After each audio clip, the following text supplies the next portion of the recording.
ni pa ni sa ni pa ma ga ma dha dha ni re sa ni dha pa ma ga ma re sa ni sa।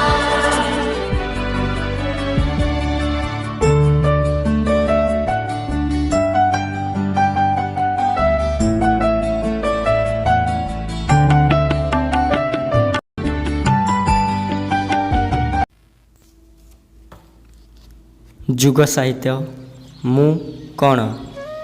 ଆଜିର ଯୁଗ ସାହିତ୍ୟ ମୁଁ କ'ଣ? ପ୍ରଥମ ଅଧ୍ୟାୟ। ଏହି ସଂସାରରେ ଜାଣିବା ଯୋଗ୍ୟ ଅନେକ କିଛି ଅଛି। ବିଦ୍ୟାର ଅନେକ ସୂତ୍ର ରହିଛି। ଅନୁସନ୍ଧାନ ପାଇଁ, ଜ୍ଞାନ ଆହରଣ କରିବା ପାଇଁ ଅନେକ ମାର୍ଗ ରହିଛି। ଅନେକ ବିଜ୍ଞାନ ଏପରି ଅଛି ଯାହା ସମ୍ବନ୍ଧରେ ଜାଣିବା ପାଇଁ ମନୁଷ୍ୟର ସ୍ୱାଭାବିକ ପ୍ରବୃତ୍ତି ରହିଛି। କାହିଁକି, କିପରି, କେଉଁଠି, କେବେ ଏହି ପ୍ରଶ୍ନ ପ୍ରତ୍ୟେକ କ୍ଷେତ୍ରରେ ସେ ପ୍ରୟୋଗ କରେ। ଏହି ଜିଜ୍ଞାସା ହେତୁ ମନୁଷ୍ୟ ଏପର୍ଯ୍ୟନ୍ତ ଏତେ ଜ୍ଞାନ ଓ ସମ୍ବଳର ଅଧିକାରୀ ହୋଇପାରିଛି। ବାସ୍ତବରେ ଜ୍ଞାନ ହିଁ ଜୀବନର ଆଲୋକ ସ୍ତମ୍ଭ। ଜ୍ଞାନ ଲାଭ କରିବାର ଅନେକ ବିଷୟ ମଧ୍ୟରୁ ନିଜ ସମ୍ବନ୍ଧରେ ଜ୍ଞାନ ସର୍ବଶ୍ରେଷ୍ଠ। ଆମେ ବାହାରର ଅନେକ ବିଷୟରେ ଜାଣିଛୁ ବା ଜାଣିବାକୁ ଚେଷ୍ଟା କରୁଛୁ, ମାତ୍ର ଆମେ ନିଜେ କ'ଣ ଏ ବିଷୟକୁ ପାସୋରି ଦେଉଛୁ। ନିଜେ ନିଜ ବିଷୟରେ ଜ୍ଞାନ ଲାଭ ନ କଲେ ଜୀବନ କ୍ରମ ଅନିଶ୍ଚିତ, ଅବ୍ୟବସ୍ଥିତ ଓ କଣ୍ଟାକୀର୍ଣ୍ଣ ହୋଇଯାଏ। ନିଜର ବାସ୍ତବ ସ୍ୱରୂପ ସମ୍ବନ୍ଧରେ ଜ୍ଞାନ ନଥିବା ଯୋଗୁଁ ମନୁଷ୍ୟ ଚିନ୍ତନ ନ କରିବା ଯୋଗ୍ୟ ବିଷୟ ଚିନ୍ତା କରେ ଏବଂ ନ କରିବା ଯୋଗ୍ୟ କାମ କରିଥାଏ। ପ୍ରକୃତ ସୁଖ ଶାନ୍ତିର ରାଜମାର୍ଗ କେବଳ ଗୋଟିଏ, ତାହା ହେଉଛି ଆତ୍ମଜ୍ଞାନ। ଏହି ପୁସ୍ତକରେ ଆତ୍ମଜ୍ଞାନର ଶିକ୍ଷା ରହିଛି। ମୁଁ କ'ଣ? ଏହି ପ୍ରଶ୍ନର ଉତ୍ତର କେବଳ ଶବ୍ଦ ମାଧ୍ୟମରେ ନୁହେଁ, ବରଂ ସାଧନା ମାଧ୍ୟମରେ ହୃଦୟଙ୍ଗମ କରାଇବାର ଚେଷ୍ଟା ଏହି ପୁସ୍ତକରେ କରାଯାଇଛି। ଆଧ୍ୟାତ୍ମ ମାର୍ଗର ପଥିକଙ୍କୁ ଏହି ପୁସ୍ତିକା ଉପଯୁକ୍ତ ପଥ ଦର୍ଶନ କରିବ, ଏହା ହିଁ ଆମର ଆଶା। ଲେଖକ ପଣ୍ଡିତ ଶ୍ରୀରାମ ଶର୍ମା ଆଚାର୍ଯ୍ୟ। ପ୍ରଥମ ଅଧ୍ୟାୟ। ମୁଁ କ'ଣ? ଏହା କେଉଁ ସମୟ? ମୋର ମିତ୍ର କିଏ? ଶତ୍ରୁ କିଏ? ଏହା କେଉଁ ଦେଶ? ମୋର ଆୟ ବ୍ୟୟ କ'ଣ? ମୁଁ କିଏ? ମୋର ଶକ୍ତି କେତେ? ଏହିସବୁ ବିଷୟରେ ସବୁବେଳେ ଚିନ୍ତା କର। ସମସ୍ତ ଚିନ୍ତାଶୀଳ ବ୍ୟକ୍ତିମାନେ ଜ୍ଞାନର କେବଳ ଗୋଟିଏ ସ୍ୱରୂପ ବିଷୟରେ କହିଛନ୍ତି ଏବଂ ତାହା ହେଉଛି ଆତ୍ମବୋଧ। ନିଜ ବିଷୟରେ ପୂର୍ଣ୍ଣାଙ୍ଗ ଜ୍ଞାନ ଲାଭ କରିବା ପରେ ଆଉ ଜାଣିବା ପାଇଁ କିଛି ବାକି ରହେ ନାହିଁ। ପ୍ରକୃତରେ ଜୀବ ହିଁ ଈଶ୍ୱର। ବିକାରର ବନ୍ଧନରେ ବନ୍ଧା ହୋଇ ସେ ମନ୍ଦ ରୂପରେ ଦେଖାଯାଏ, ମାତ୍ର ତା ଭିତରେ ଅମୂଲ୍ୟ ନିଧି ପୂରି ରହିଛି। ଏହା ଶକ୍ତିର କେନ୍ଦ୍ର ଏବଂ ଏଥିରେ ଏତେ ଶକ୍ତି ଅଛି ଯାହାକୁ ଆମେ କଳ୍ପନା ବି କରିପାରିବା ନାହିଁ। ଏହା କଷ୍ଟ ଓ ଦୁଃଖର ବିଷୟ ଯେ ଆମେ ନିଜକୁ ଜାଣି ନାହାନ୍ତି। ଆତ୍ମସ୍ୱରୂପକୁ ଜାଣିବା ପରେ କୌଣସି ପ୍ରକାର କଷ୍ଟ ରହେ ନାହିଁ। ଆତ୍ମସ୍ୱରୂପକୁ ଅନୁଭବ କଲା ପରେ ସେ କହେ, ମୁଁ ଉତ୍ପନ୍ନ ହୋଇନାହିଁ, ତେବେ ମୋର ଜନ୍ମ ମୃତ୍ୟୁ କିପରି? ମୁଁ ପ୍ରାଣ ନୁହେଁ, ପୁଣି ମୋର ଭୋକ ଶୋଷ କିପରି? ମୁଁ ଚିତ୍ତ ନୁହେଁ, ପୁଣି ମୋର ଶୋକ ମୋହ କିପରି? ମୁଁ କର୍ତ୍ତା ନୁହେଁ, ତେଣୁ ମୋର ବନ୍ଧନ ମୋକ୍ଷ କିପରି? ମୁଁ କ'ଣ? ଏହି ବିଷୟ ଯେତେବେଳେ ବୁଝି ହୋଇଯାଏ ସେତେବେଳେ ତାକୁ ବାସ୍ତବିକ ଜ୍ଞାନ ଆସିଯାଏ ଏବଂ ସେ ସବୁ ପଦାର୍ଥକୁ ଠିକ୍ ଭାବରେ ଦେଖି ତାହାକୁ ଉଚିତ ଭାବରେ ଉପଯୋଗ କରିପାରେ। ଯେକୌଣସି ଦୃଷ୍ଟିରୁ ଦେଖିଲେ ଆତ୍ମଜ୍ଞାନ ହିଁ ସର୍ବସୁଲଭ ଓ ସର୍ବୋଚ୍ଚ ଜ୍ଞାନ। ଯଦି କୌଣସି ବ୍ୟକ୍ତିକୁ ପ୍ରଶ୍ନ କରାଯାଏ, ତୁମେ କିଏ? ସେ ଉତ୍ତରରେ ନିଜର ବର୍ଣ୍ଣ, କୁଳ, ବ୍ୟବସାୟ, ପଦ ବା ସମ୍ପ୍ରଦାୟର ପରିଚୟ ଦେବ। ବ୍ରାହ୍ମଣ, ବ୍ୟବସାୟୀ, ତହସିଲଦାର, ବୈଷ୍ଣବ ଆଦି ବୋଲି ସେ କୌଣସି ଉତ୍ତର ଦେବ। ଅଧିକ ପ୍ରଶ୍ନ କଲେ ନିଜର ବାସସ୍ଥାନ, ବଂଶ, ବ୍ୟବସାୟ ଆଦିର ବିସ୍ତୃତ ପରିଚୟ ଦେବ। ପ୍ରଶ୍ନର ଉତ୍ତର ପାଇଁ ସେ ଏସବୁ ବର୍ଣ୍ଣନାର ଆବଶ୍ୟକତା ଅଛି। ଉତ୍ତର ଦେଉଥିବା ଲୋକ ଯଥାର୍ଥରେ ନିଜକୁ ସେହିପରି ମନେ କରିଥାଏ। ଶରୀର ଭାବରେ ମନୁଷ୍ୟ ଏପରି ନିମଜ୍ଜିତ ହୋଇଯାଉଛି ଯେ ନିଜେ ନିଜକୁ ସେ ଶରୀର ବୋଲି ଧରି ନେଉଛି। ଶରୀରର ବଂଶ, ବର୍ଣ୍ଣ, ବ୍ୟବସାୟ ବା ପଦ ଥାଏ। ଶରୀର ମନୁଷ୍ୟର ଏକ ପରିଧାନ, ଏ ଉପକରଣ ମାତ୍ର। କିନ୍ତୁ ଭ୍ରମ ଓ ଅଜ୍ଞାନ ବଶତଃ ମନୁଷ୍ୟ ନିଜକୁ ଶରୀର ବୋଲି ମନେ କରେ ଏବଂ ଶରୀରର ସ୍ୱାର୍ଥ ଓ ନିଜର ସ୍ୱାର୍ଥକୁ ଏକ ତଥା ଅଭିନ୍ନ ବୋଲି ଭାବେ। ଏପରି ଅବ୍ୟବସ୍ଥା ଯୋଗୁଁ ନିଜର ଜୀବନ ଅଶାନ୍ତି, ଚିନ୍ତା ଓ ବ୍ୟଥାର ବାସଘର ହୋଇଯାଏ। ମନୁଷ୍ୟ ଶରୀର ଧାରଣ କରିଥାଏ, ଏହା ଠିକ୍, ମାତ୍ର ସେ କେବଳ ଶରୀର ନୁହେଁ, ଏକଥା ମଧ୍ୟ ଠିକ୍। ପ୍ରାଣ ବାହାରି ଗଲା ପରେ ଶରୀର ପୂର୍ବବତ୍ ଥାଏ ଏବଂ ଏହା କୌଣସି ବସ୍ତୁ କମ୍ ହୋଇନଥାଏ। କିନ୍ତୁ ସେହି ମୃତ ଶରୀର ନିଷ୍କ୍ରିୟ ହୋଇଯାଏ। ଏ ଶରୀରକୁ କିଛି ସମୟ ରଖିଦେଲେ ତାହା ସଢ଼ିଯାଏ। ସେଥିରୁ ଦୁର୍ଗନ୍ଧ ଉତ୍ପନ୍ନ ହୁଏ ଏବଂ ପୋକ ଜନ୍ମନ୍ତି। ସେହି ଦେହ ଯେମିତି ସେମିତି ଥାଏ, କିନ୍ତୁ ପ୍ରାଣ ବାହାରି ଗଲେ ତାହାର ଦୁର୍ଦ୍ଦଶା ଆରମ୍ଭ ହୋଇଯାଏ। ଏଥିରୁ ଜଣାଯାଏ ମନୁଷ୍ୟ ଶରୀରରେ ରହେ ସତ, କିନ୍ତୁ ତାହା ଶରୀରରୁ ଅଲଗା। ଏହି ଭିନ୍ନ ସତ୍ତାକୁ ଆତ୍ମା କୁହାଯାଏ। ପ୍ରକୃତରେ ଆତ୍ମା ହିଁ ମନୁଷ୍ୟ। ମୁଁ କ'ଣ? ଏ ପ୍ରଶ୍ନର ସଠିକ ଉତ୍ତର ହେଉଛି ମୁଁ ଆତ୍ମା। ଶରୀର ଏବଂ ଆତ୍ମାର ପୃଥକତା ବିଷୟ ଆମେ ସମସ୍ତେ ଶୁଣିଛୁ। ସିଦ୍ଧାନ୍ତ ରୂପେ ଆମେ ତାହାକୁ ସ୍ୱୀକାର ମଧ୍ୟ କରନ୍ତି। ଦେହରୁ ଜୀବ ପୃଥକ ନୁହେଁ।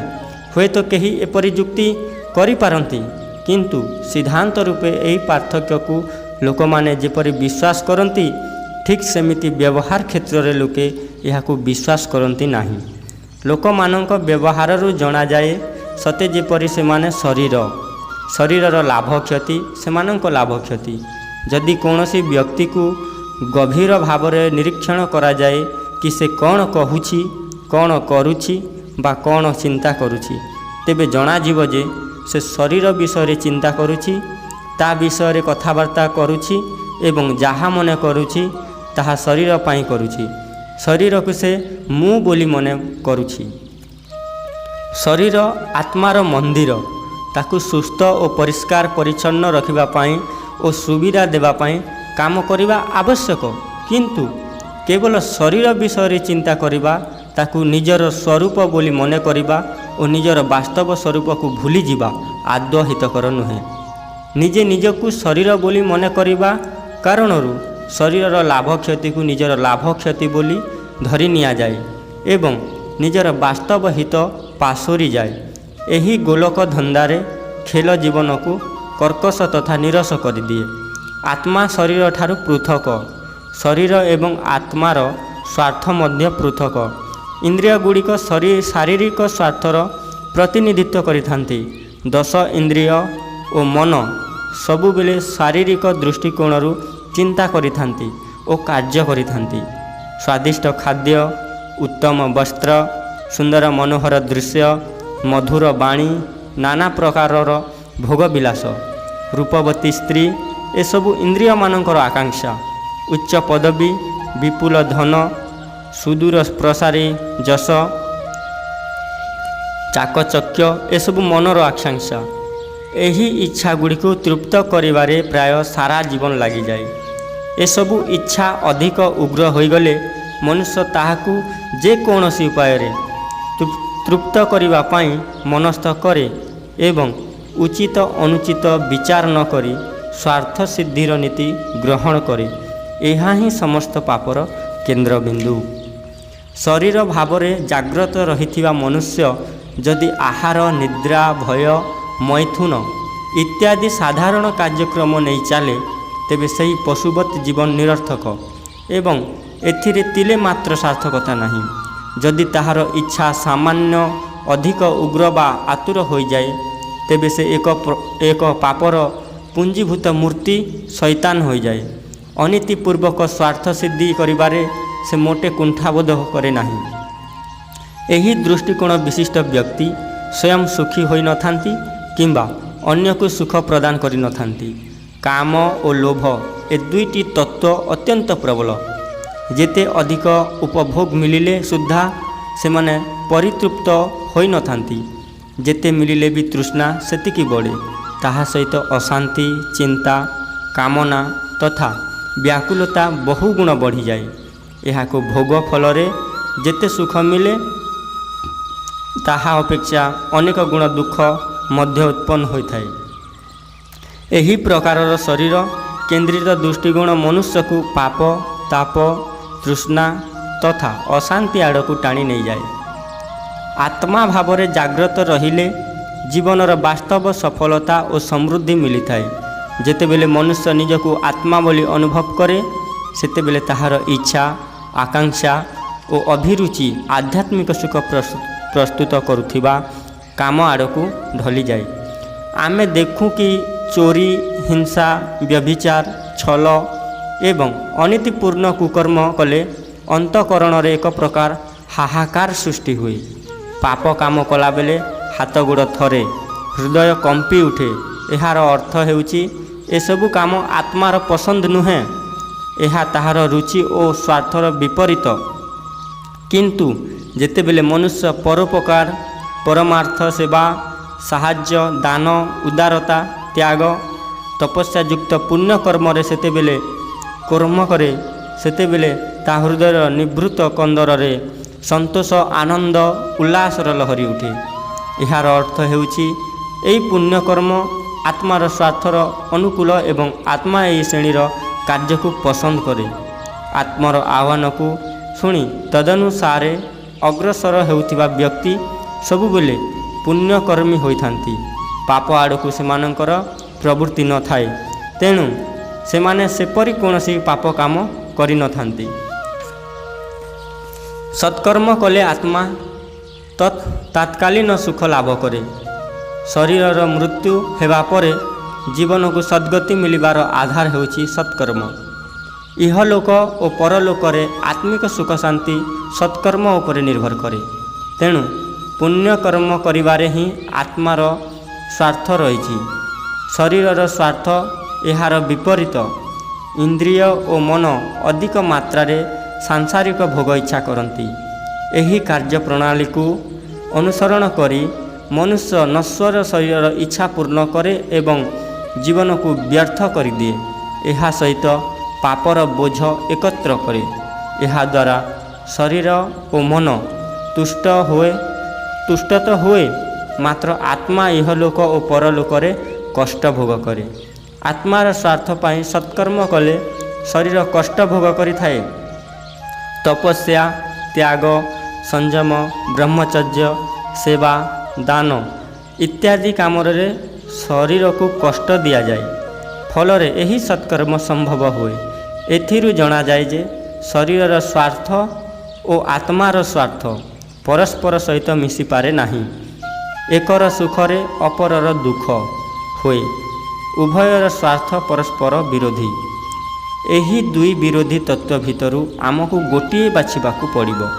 ଯେଉଁ ବ୍ୟକ୍ତି ନିଜକୁ ଶରୀର ବୋଲି ମନେ କରନ୍ତି ସେମାନେ ଆତ୍ମାର ସୁଖ ପ୍ରତି ଦୃଷ୍ଟି ଦେଇନଥାନ୍ତି ଓ ଶାରୀରିକ ସୁଖ ପାଇଁ ଭୌତିକ ସମ୍ପଦ, ଭୋଗ ସାମଗ୍ରୀ ଏକତ୍ର କରିବାରେ ଜୀବନ କଟାଇ ଦେଇଥାନ୍ତି।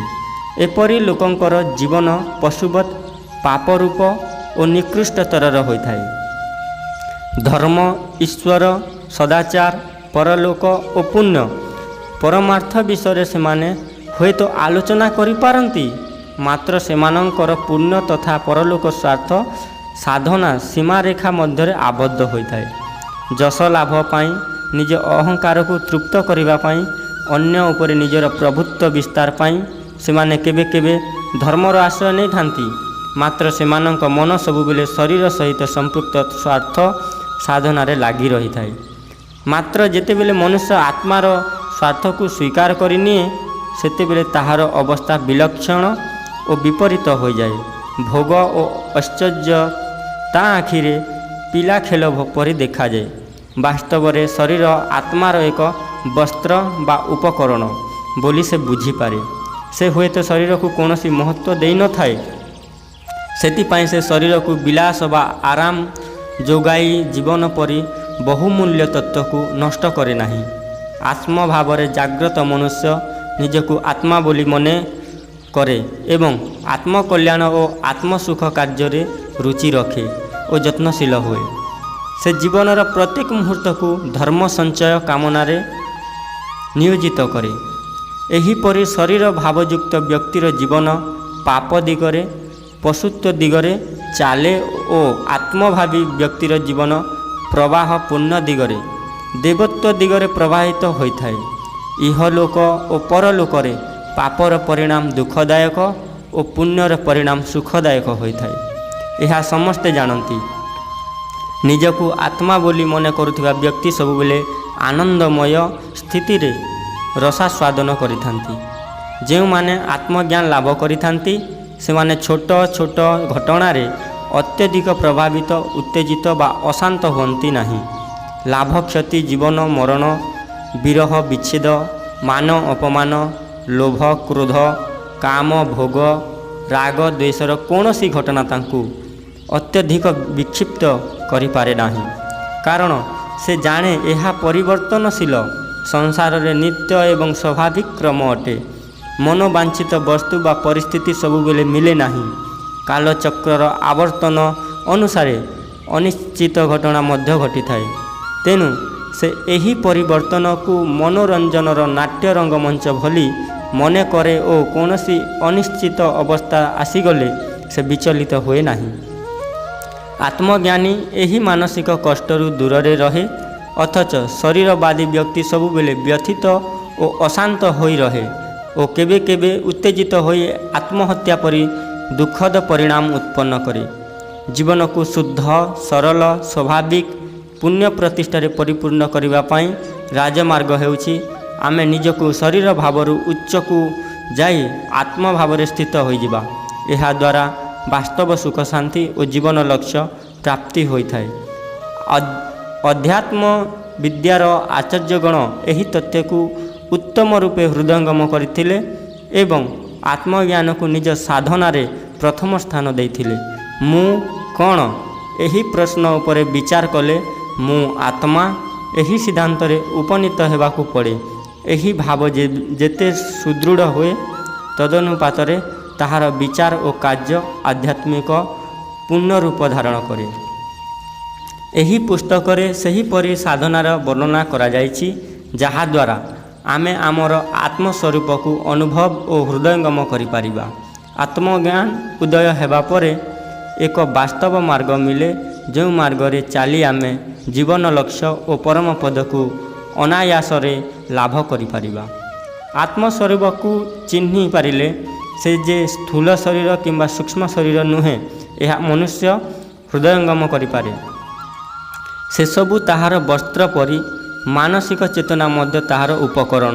ଏଥିରେ ମନୁଷ୍ୟ ବାନ୍ଧି ନ ହୋଇ ଠିକ୍ ବିଷୟ ବୁଝି ଭ୍ରମ ଦୂର କରିଥାଏ। ଆପଣମାନେ ଗୋଟିଏ କାହାଣୀ ଶୁଣିଥିବେ। ଗୋଟିଏ ସରୁ ମୁହଁ ଥିବା ମାଠିଆରେ କିଛି ଚଣା ରଖା ହୋଇଥିଲା। ତାହା ଆଣିବା ପାଇଁ ମାଙ୍କଡ଼ ସେ ମାଠିଆରେ ହାତ ପୂରାଇ ଦେଲା ଓ ମୁଠାଏ ଜିନିଷ ବାହାର କରିବାକୁ ଚେଷ୍ଟା କଲା। ଖାଇବା ଜିନିଷ ତା ହାତକୁ ଟାଣି ଧରିଛି ବୋଲି ମନେ କରୁଛି। ସେ ଚିତ୍କାର କରିବାକୁ ଆରମ୍ଭ କଲା। ହଠାତ୍ ସେ ଜାଣିପାରିଲା ଯେ ସେ ହାତ ମୁଠା କରି ରଖିଛି ଓ ମୁଠା ଫିଟାଇବା ଦରକାର। ସେ ହାତ ମୁଠା ଖୋଲିଦେବା ମାତ୍ରେ ଖାଦ୍ୟ ଜିନିଷ ତା ହାତକୁ ଛାଡ଼ିଦେଲା। କାମ, କ୍ରୋଧ ଇତ୍ୟାଦିର ଦାସତ୍ୱ ଆମେ ସ୍ୱୀକାର କରୁ, ତେଣୁ ସେସବୁ ଆମକୁ କଷ୍ଟ ଦେଇଥାନ୍ତି। ଯେଉଁଦିନ ଆମେ ବିଦ୍ରୋହର ପତାକା ଉଠାଇ ଧରିବୁ, ସେଦିନ ଭ୍ରମ ନିଜ ଗାତରେ ପଶିଯିବ। ମେଣ୍ଢା ପଲରେ ମିଶି ରହିଥିବା ବାଘଛୁଆ ନିଜକୁ ମେଣ୍ଢା ବୋଲି ମନେ କରୁଥିଲା, କିନ୍ତୁ ପରେ ଯେତେବେଳେ ସେ ପାଣିରେ ନିଜ ପ୍ରତିବିମ୍ବ ଦେଖିନେଲା, ସେତେବେଳେ ସେ ଜାଣିପାରିଲା ଯେ ସେ ମେଣ୍ଢା ନୁହଁ, ବାଘ। ଆତ୍ମସ୍ୱରୂପ ବିଷୟରେ ଜ୍ଞାନ ହେବା ମାତ୍ରେ ତାହାର ମେଣ୍ଢା ହେବାର ଧାରଣା ବଦଳିଗଲା। ଆତ୍ମଦର୍ଶନର ମହତ୍ଵ ଏହିପରି। ଯେଉଁମାନେ ଏହାକୁ ଚିହ୍ନି ପାରନ୍ତି ସେମାନେ ଦୁଃଖ ଦାରିଦ୍ର୍ୟରୁ ମୁକ୍ତ ହୋଇଯାଆନ୍ତି, ଅଥଚ ଏହା ପୂର୍ବରୁ ସେହି ଦୁଃଖ ଦାରିଦ୍ର୍ୟ ଯୋଗୁଁ ସେମାନେ ହାହାକାର କରିଥାନ୍ତି। ଏ ସଂସାରରେ ଜାଣିବା ଯୋଗ୍ୟ ଅନେକ ବିଷୟ ରହିଛି, ମାତ୍ର ନିଜକୁ ନିଜେ ଜାଣିବା ଏସବୁ ଭିତରେ ପ୍ରଧାନ। ଯେଉଁ ବ୍ୟକ୍ତି ନିଜକୁ ଜାଣିପାରନ୍ତି ସେ ଜୀବନର ରହସ୍ୟକୁ ବୁଝିପାରନ୍ତି। ଭୌତିକ ବିଜ୍ଞାନର ଗବେଷକମାନେ ଅନେକ ଆଶ୍ଚର୍ଯ୍ୟଜନକ ଉଦ୍ଭାବନ କରିଛନ୍ତି। ପ୍ରାକୃତିକ ଅନ୍ତରାଳରେ ଲୁଚି ରହିଥିବା ବିଦ୍ୟୁତ୍ ଶକ୍ତି, ଇଥର ଶକ୍ତି, ପରମାଣୁ ଶକ୍ତି ଇତ୍ୟାଦିକୁ ଖୋଜି ବାହାର କରିଛନ୍ତି।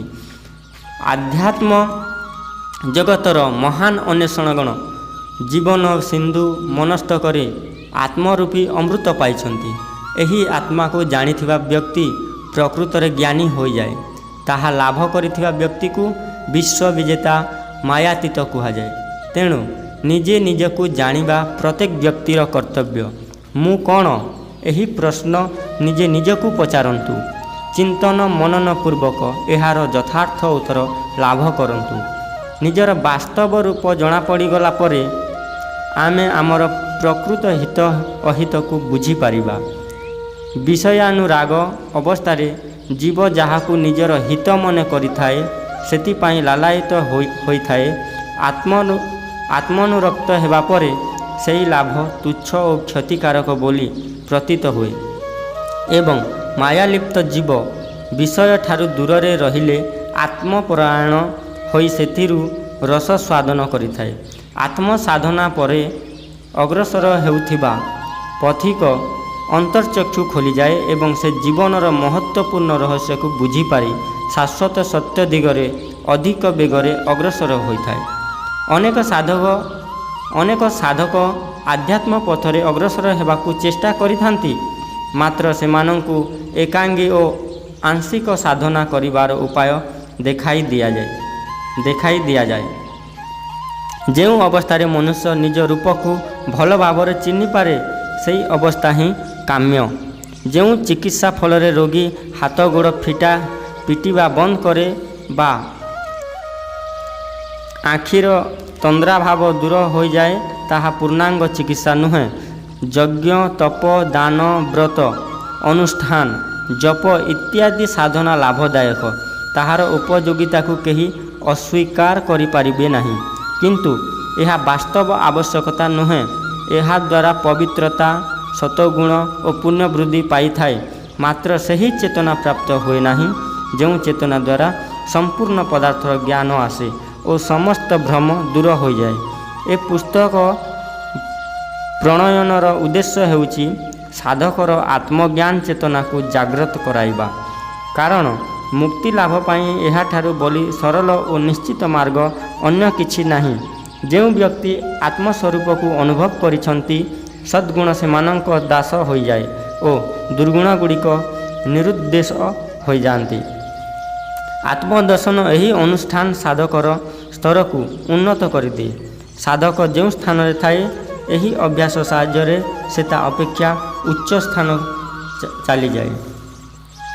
ସେହି ଉଚ୍ଚ ଶିଖର ଉପରେ ଥାଇ ସେ ଦେଖିପାରେ ଯେ ଦୁନିଆ ଖୁବ୍ ବଡ଼, ତାହାର ଓଜନ ଖୁବ୍ ବେଶୀ ଓ ତାହାର ରାଜ୍ୟ ବହୁ ଦୂର ପର୍ଯ୍ୟନ୍ତ ବିସ୍ତୃତ। ବର୍ତ୍ତମାନ ଯେତିକି ଚିନ୍ତା କରିବାକୁ ହେଉଛି ତାଠାରୁ ଅଧିକ ଚିନ୍ତା କରିବାକୁ ହେବ। ପ୍ରଥମେ ସେ ଯେତେ ଜିନିଷ ଦେଖିପାରୁଥିଲା ବର୍ତ୍ତମାନ ତାଠାରୁ ଅଧିକ ଜିନିଷ ତାହାର ଦୃଷ୍ଟି ସୀମା ଭିତରକୁ ଆସିଛି। ତା ଅପେକ୍ଷା ଅଧିକ ଦେଖିବା ନିମନ୍ତେ ସେ ପୁଣି ଉଚ୍ଚତର ଶିଖରକୁ ଆରୋହଣ କରେ। ସେ ଯେତେ ଉପରକୁ ଆରୋହଣ କରେ ତଦନୁପାତରେ ଅଧିକ ଜିନିଷ ତାହାର ଆଖି ଆଗକୁ ଆସେ। ଶେଷରେ ସର୍ବୋଚ୍ଚ ଶିଖରରେ ପହଞ୍ଚିବା ପରେ ସେ ଯେଉଁ ଦିଗକୁ ଚାହେଁ ସେ ଦିଗରେ କେବଳ ତାହାର ନିଜ ଜିନିଷ ଗୁଡ଼ିକ ଦେଖା ଦେଇଥାଏ। ବର୍ତ୍ତମାନ ପର୍ଯ୍ୟନ୍ତ ସେ କେବଳ ଗୋଟିଏ ଭଉଣୀ, 2ଟି ଭାଇ, ମା, ବାପା, 2ଟି ଘୋଡ଼ା, 10ଟି ଚାକର ଇତ୍ୟାଦିଙ୍କ ପରିପାଳନ ପାଇଁ ଚିନ୍ତା କରୁଥିଲା। ଏବେ ତାକୁ ଏହା ଅପେକ୍ଷା 1000 ଗୁଣ ପ୍ରାଣୀଙ୍କୁ ପାଳନ କରିବାର ଚିନ୍ତା ଆସିଲା। ଏହା ହିଁ ଅହଂଭାବର ପ୍ରସାର। ଅନ୍ୟ ଶବ୍ଦରେ ଏହାକୁ ଅହଂଭାବର ବିନାଶ କୁହାଯାଏ। ଉଭୟ ଏକ କଥା, କେବଳ କହିବା ଶୁଣିବାରେ ଯାହା ପାର୍ଥକ୍ୟ। ରବର ବେଲୁନରେ ପବନ ଭର୍ତ୍ତି କରି ପିଲାମାନେ ଖେଳୁଥିବାର ଆପଣ ଦେଖିଥିବେ। ସେଥିରେ ଗୋଟିଏ ନେଇ ପବନ ଭର୍ତ୍ତି କରନ୍ତୁ, ସେଥିରେ ଯେଉଁ ପରିମାଣରେ ପବନ ଭର୍ତ୍ତି ହେଉଥିବ ସେହି ଅନୁପାତରେ ବେଲୁନର ଆକାର ବଢ଼ୁଥିବ ଏବଂ କ୍ରମେ ତାହା ଫାଟିଯିବା ଅବସ୍ଥାରେ ପହଞ୍ଚିବ। ପବନ ଭର୍ତ୍ତି କରିବା କାମ ଚାଲୁ ରହିଲେ ଶେଷରେ ସେ ବେଲୁନ ଫାଟିବ। ସେହି ପବନ ମଧ୍ୟ ଆକାଶରେ ପରିବ୍ୟାପ୍ତ ବାୟୁ ତତ୍ତ୍ୱରେ ଏକୀଭୂତ ହୋଇଯିବ। ଏହା ହିଁ ଆତ୍ମଦର୍ଶନର ପ୍ରଣାଳୀ। ଆତ୍ମଦର୍ଶନକୁ ଚିହ୍ନିବା ଓ ତାହାକୁ ବିସ୍ତାର କରିବାର ପଦ୍ଧତି ବିଷୟରେ ଏହି ପୁସ୍ତକ ବର୍ଣ୍ଣନା କରେ। କେବଳ ଏହି ସୂତ୍ରରେ ଯେଉଁ ମହାନ ବିଜ୍ଞାନ ରହିଛି ତାହାକୁ ଆଧାର କରି ବିଭିନ୍ନ ଆଧ୍ୟାତ୍ମ ପଥ ପ୍ରସ୍ତୁତ କରାଯାଇଛି। ଏହି ସୂତ୍ର ସେସବୁର ବୀଜରୂପ, ଯାହା ଯେକୌଣସି ସାଧନା ଦ୍ୱାରା ଯେଉଁଠାରେ ଯେ ପ୍ରକାର ଫଳ ମିଳିପାରେ। ଆତ୍ମାର ବାସ୍ତବ ରୂପକୁ ଥରେ ମାତ୍ର ନିରୀକ୍ଷଣ କରିବା ସାଧକ କେବେ ହେଲେ ପଛକୁ ଫେରିପାରେ ନାହିଁ। ଶୋଷରେ ଯାହାର ଗଲା ଶୁଖି ଯାଉଛି, ସେହି ବ୍ୟକ୍ତି ଝରଣାର ଶୀତଳ ତଟ ତ୍ୟାଗ କରି ଯେଉଁ ମରୁସ୍ଥଳରେ ପ୍ରତି ମୁହୂର୍ତ୍ତରେ ମୃତ୍ୟୁ ସମାନ ଅସହନୀୟ ବେଦନା ରହିଛି, ସେହି ମରୁସ୍ଥଳକୁ କ'ଣ ଲେଉଟି ଯାଇପାରିବ? ଭଗବାନ କହିଛନ୍ତି, ଯଦ୍ଗତ୍ୱା ନ ନିବର୍ତ୍ତେତେ ତଦ୍ଧାମ ପରମଂ ମମ। ଯେଉଁଠାକୁ ଯାଇ ପୁଣି ଫେରିଆସି ହୁଏ ନାହିଁ, ତାହା ହିଁ ମୋର ଧାମ। ସତ କଥା, ସେଠାରେ ପହଞ୍ଚିବା ପରେ ପାଦ ଆଉ ପଛକୁ ଫେରେ ନାହିଁ। ସେଠାରେ ଯୁଗ ଭ୍ରଷ୍ଟ ହେବାର ପ୍ରଶ୍ନ ନାହିଁ। ଘରେ ପହଞ୍ଚିବା ପରେ କେହି କ'ଣ ଘରର ରାସ୍ତା ପାସୋରି ଦେଇପାରେ?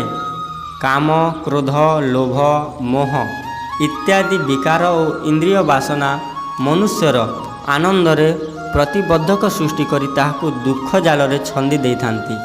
ଏହା ହିଁ ପାପ ଓ ବନ୍ଧନର ମୂଳ। ଏହା ପତନର ମୂଳ କାରଣ ହୋଇଥାଏ। ଫଳରେ ଜୀବ କ୍ରମଶଃ ନିଚ ଯୋନିକୁ ଅଧୋଗମନ କରିଥାଏ। ବିଭିନ୍ନ ଆଧ୍ୟାତ୍ମ ପନ୍ଥାର ବିରାଟ ସାଧନା ଏହି ଦୁଷ୍ଟି ଶତ୍ରୁଙ୍କୁ ପରାଜିତ କରିବାର ଚକ୍ରବ୍ୟୂହ। ଅର୍ଜୁନ ରୂପୀ ମାନବମାନଙ୍କୁ ଏହି ମହାଭାରତ ଯୁଦ୍ଧରେ ପ୍ରବୃତ୍ତ ହେବା ପାଇଁ ଭଗବାନ ଉପଦେଶ ଦେଇଥାନ୍ତି। ଏହି ପୁସ୍ତକର ପରବର୍ତ୍ତୀ ଅଧ୍ୟାୟରେ ଆତ୍ମଦର୍ଶନ ପାଇଁ ଯେଉଁ ସରଳ ସାଧନା ବର୍ଣ୍ଣନା କରାଯାଇଛି, ତାହା ସାଧନା କଲେ ଆମେ ଯେଉଁ ଉଚ୍ଚ ସ୍ଥାନରେ ପହଞ୍ଚି ପାରିବା, ସେଠାରେ ସାଂସାରିକ ପ୍ରବୃତ୍ତି ପହଞ୍ଚି ପାରିବ ନାହିଁ। ଯଦି କିଛି ଖରାପ ତତ୍ତ୍ୱ ରହିବ, ତେବେ ଯାହା ବାକି ରହିବ ତାହା ସୁନିଶ୍ଚିତ ରୂପେ ଭଲ ହେବ। ଏହିପରି ଆତ୍ମଦର୍ଶନର ସ୍ୱାଭାବିକ ଫଳ ହେଉଛି ଦୈବୀ ସମ୍ପତ୍ତି ଲାଭ କରିବା। ଆତ୍ମସ୍ୱରୂପର ଅହଂଭାବର ଅତ୍ୟନ୍ତ ବିସ୍ତାର ହେବା ଫଳରେ ରବର ଥଲି ଫାଟିବା ପରି ସବୁ ବନ୍ଧନ ଛିଣ୍ଡିଯାଏ ଏବଂ ଆତ୍ମା ପରମାତ୍ମାଙ୍କ ସହିତ ମିଶିଯାଏ। ଏହି ଭାବାର୍ଥ ଜାଣି ଯେତେ ଲୋକ ନିରାଶ ହେବେ, ସେମାନେ କହିବେ, ଏହା ତ ସନ୍ନ୍ୟାସୀଙ୍କ ମାର୍ଗ। ଯେଉଁମାନେ ଈଶ୍ୱରଙ୍କ ଠାରେ ଲୀନ ହେବାକୁ ଇଚ୍ଛା କରନ୍ତି କିମ୍ବା ପରମାର୍ଥ ସାଧନା କରିବାକୁ ଇଚ୍ଛା କରନ୍ତି, ସେମାନଙ୍କ ପାଇଁ ଏ ସାଧନା ଉପଯୋଗୀ ହୋଇପାରେ। ଏହା ପାରଲୌକିକ ଉପକାର ଦେଇଥାଏ। ମାତ୍ର ଆମ ଜୀବନର ସବୁ କାମ ଇହଲୌକିକ। ଆମର ଯେଉଁ ଦୈନିକ କାର୍ଯ୍ୟକ୍ରମ ଯଥା ବ୍ୟବସାୟ, ଚାକିରି, ଜ୍ଞାନ ସମ୍ପାଦନ, ଦ୍ରବ୍ୟ ଉପାର୍ଜନ, ମନୋରଞ୍ଜନ ଆଦି ରହିଛି, ସେଥିରୁ କିଛି ସମୟ ପାରଲୌକିକ କାମ ପାଇଁ ଅଲଗା କରାଯାଇପାରେ। ମାତ୍ର ଅଧିକାଂଶ ଜୀବନଚର୍ଯ୍ୟା ଆମର ସାଂସାରିକ କାର୍ଯ୍ୟରେ ନିହିତ। ତେଣୁ ଆମେ ଆମ ଜୀବନ କ୍ରମରେ ଏଥିରୁ କି ଲାଭ ପାଇବା? ଉପରୋକ୍ତ ସନ୍ଦେହ ସ୍ୱାଭାବିକ ଅଟେ, କାରଣ ଆମର ଚିନ୍ତାଧାରା ଏବେ ବଦଳି ଯାଇଛି, ଯାହାଫଳରେ ଆମେ ସ୍ୱାର୍ଥକୁ ଲୌକିକ ଓ ପାରଲୌକିକ ଏହି ଦୁଇ ଭାଗ କରି ଦେଉଛୁ। ପ୍ରକୃତରେ ଏହା ଦୁଇ ଭାଗରେ ବିଭକ୍ତ ହୋଇ ନପାରେ। ଯାହା ଲୌକିକ ତାହା ହିଁ ପାରଲୌକିକ। ଉଭୟ ହିଁ ପରସ୍ପର ସହିତ ବନ୍ଧା ହୋଇଥାନ୍ତି। ଯେପରି ପେଟ ଓ ପିଠି ପରସ୍ପର ସହିତ ସମ୍ପୃକ୍ତ, ଏହା ମଧ୍ୟ ସେହିପରି ସମ୍ପୃକ୍ତ। ତଥାପି ଆମେ ସମସ୍ତ ବିଚାରଧାରାକୁ ଓଲଟାଇ ପୁସ୍ତକରେ କଲେବର ପ୍ରତି ଦୃଷ୍ଟି ରଖି ନୂଆ କରି ବୁଝାଇବାର ଆବଶ୍ୟକତା ଅନୁଭବ କରିନାହୁଁ। ଏଠାରେ କେବଳ ଏତିକି କହିଦେଲେ ଯଥେଷ୍ଟ ହେବ ଯେ ବ୍ୟବହାରିକ ଜୀବନକୁ ସଫଳ କରାଇବାରେ ସର୍ବଶ୍ରେଷ୍ଠ କଳା ହେଉଛି ଆତ୍ମଦର୍ଶନ। ଆତ୍ମୋନ୍ନତି ସହିତ ସମସ୍ତ ସାଂସାରିକ ଉନ୍ନତି ଜଡ଼ିତ। ଯାହା ନିକଟରେ ଆତ୍ମବଳ ରହିଛି, ତା ପାଖରେ ସବୁ କିଛି ଅଛି ଓ ସବୁ ସଫଳତା ତାହାର କରତଳଗତ। ମନୁଷ୍ୟ ଆତ୍ମସ୍ୱରୂପ ସହିତ ପରିଚିତ ହେଉ ଓ ଗୌରବ ଅନୁଭବ କରୁ, ନିଜ ଅଧିକାରର ଅନୁସନ୍ଧାନ କରୁ ଏବଂ ନିଜ ପିତାଙ୍କର ଅକଳନ ସମ୍ପତ୍ତି ଉପରେ ନିଜର ଅଧିକାର ଦାବି ଉପସ୍ଥାପିତ କରୁ। ଏହା ହିଁ ସାଧାରଣ ଓ ସ୍ୱାଭାବିକ ଯୋଗର ସମସ୍ତ ରହସ୍ୟ। ଯାହା ଏଥିରେ ସନ୍ନିବେଶିତ ହୋଇଛି, ଏହା ହିଁ ରାଜମାର୍ଗ। ଏହା ସିଧାସଳଖ ଓ ବିପଦଜନକ। ନିଜ ପାଖରେ ଥିବା ଶକ୍ତି ବା ଉପକରଣ ଉପଯୋଗିତା ବିଷୟରେ ଜାଣିବା କିମ୍ବା ନ ଜାଣିବା କୌଣସି କାମରେ ସଫଳତା ବା ଅସଫଳତା ସହିତ ଘନିଷ୍ଠ ଭାବରେ ସମ୍ପୃକ୍ତ। ଏହା ସମସ୍ତେ ଠିକ୍ ଭାବରେ ବୁଝି ନେବା ଦରକାର, କାରଣ ପ୍ରଖର ବୁଦ୍ଧି ଥାଇ ସୁଦ୍ଧା ବସ୍ତୁର ସ୍ୱରୂପ ଠିକ୍ ଭାବରେ ଜଣା ନଥିଲେ କୌଣସି ନିଷ୍ପତ୍ତି ଗ୍ରହଣ କରିବା ସମ୍ଭବ ହୁଏ ନାହିଁ। ଅଧ୍ୟାତ୍ମଶାସ୍ତ୍ର କହେ, ହେ ଅବିନାଶୀ ଆତ୍ମା, ଆପଣ ତୁଚ୍ଛ ନୁହନ୍ତି ବରଂ ମହାନ। କୌଣସି ପ୍ରକାରେ ସମର୍ଥହୀନତା ଅନୁଭବ କରିବା କିମ୍ବା କିଛି ମାଗିବା ଆପଣଙ୍କ ପକ୍ଷରେ ଅନୁଚିତ। ଆପଣ ଅନନ୍ତ ଶକ୍ତିଶାଳୀ। ଆପଣଙ୍କ ବଳର କଳନା କରିହେବ ନାହିଁ। ଯେଉଁ ସାଧନ ନେଇ ଆପଣ ଅବତୀର୍ଣ୍ଣ ହୋଇଛନ୍ତି ତାହା ନିର୍ଭୁଲ ବ୍ରହ୍ମାସ୍ତ୍ର। ଇନ୍ଦ୍ରଙ୍କ ବଜ୍ରଠାରୁ ଏହାର ଶକ୍ତି ଅନେକ ଗୁଣରେ ଅଧିକ। ସଫଳତା ଓ ଆନନ୍ଦ ଆପଣଙ୍କ ଜନ୍ମଗତ ଅଧିକାର। ଉଠନ୍ତୁ, ନିଜକୁ ନିଜର ହତିଆର ଓ କାମକୁ ଭଲ ଭାବରେ ଚିହ୍ନି ନିଅନ୍ତୁ। ବୁଦ୍ଧି ଖଟାଇ କାମରେ ଲାଗିଯାଆନ୍ତୁ। ତାପରେ ଦେଖନ୍ତୁ ଆପଣ ଯାହା ଇଚ୍ଛା କରୁଛନ୍ତି ତାହା ମିଳୁଛି କି ନାହିଁ। ଆପଣ କଳ୍ପବୃକ୍ଷ, କାମଧେନୁ ଓ ମୂର୍ତ୍ତିମାନ ସଫଳତା। ଆପଣ ପବିତ୍ର ଗଠନରେ ଭୟ କିମ୍ବା ନୈରାଶ୍ୟର ଛାୟାପାତ ହୋଇନାହିଁ। ବର୍ତ୍ତମାନ ଆପଣଙ୍କ ଅଧିକାରକୁ ସମ୍ଭାଳନ୍ତୁ। ଆପଣ ଶରୀର ନୁହନ୍ତି, ଜୀବ ନୁହନ୍ତି, ବରଂ ଈଶ୍ୱର ଅଟନ୍ତି। ଏହି ବିଷୟ ଏହି ପୁସ୍ତକରେ କୁହାଯାଇଛି। ଶରୀର ଓ ମନରେ ଯେତେ ମହାନ ଶକ୍ତି ରହିଛି ସେସବୁ ଆପଣଙ୍କ ଆୟୁଧ। ଇନ୍ଦ୍ରିୟର ଆପଣ କ୍ରୀତଦାସ ନୁହନ୍ତି।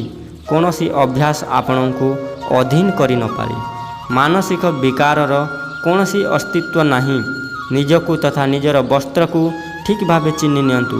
ତାହା ହେଲେ ଜୀବର ସ୍ୱାଭାବିକ ଧର୍ମ ଓ ତାହାର ଉପଯୁକ୍ତ ଉପଯୋଗ କରିପାରିବେ। ଭ୍ରମହୀନ ଓ ତତ୍ତ୍ୱଦର୍ଶୀ ବୁଦ୍ଧି ଦ୍ୱାରା ପ୍ରତ୍ୟେକ କାମକୁ କୁଶଳତାପୂର୍ବକ କରାଯାଇପାରେ। ଏହି କର୍ମ କୌଶଳ ଯୋଗ ଅଟେ। ଗୀତା କହେ, ଯୋଗଃ କର୍ମସୁ କୌଶଲମ୍। ଆପଣ ସେହିପରି କୁଶଳ ଯୋଗୀ ହୁଅନ୍ତୁ। ଲୌକିକ ଓ ପରଲୌକିକ କାର୍ଯ୍ୟରେ ଆପଣ ଉଚିତ ସ୍ଥାନ ଲାଭ କରି ସଫଳ ହୁଅନ୍ତୁ ଓ ନିରନ୍ତର ବିକାଶ ଦିଗରେ ଅଗ୍ରସର ହୁଅନ୍ତୁ। ଏହା ହିଁ ସାଧନାର ଉଦ୍ଦେଶ୍ୟ। ଈଶ୍ୱର ଆପଣଙ୍କୁ ସେହି ପଥରେ ପ୍ରେରିତ କରନ୍ତୁ। ଏହା ଆମର ଆପଣଙ୍କ ପାଇଁ ଭଗବାନଙ୍କ ପାଖରେ ପ୍ରାର୍ଥନା। ନମସ୍କାର। ମୁଁ କ'ଣ ପୁସ୍ତକର ପ୍ରଥମ ଅଧ୍ୟାୟ ଶେଷ ହେଲା।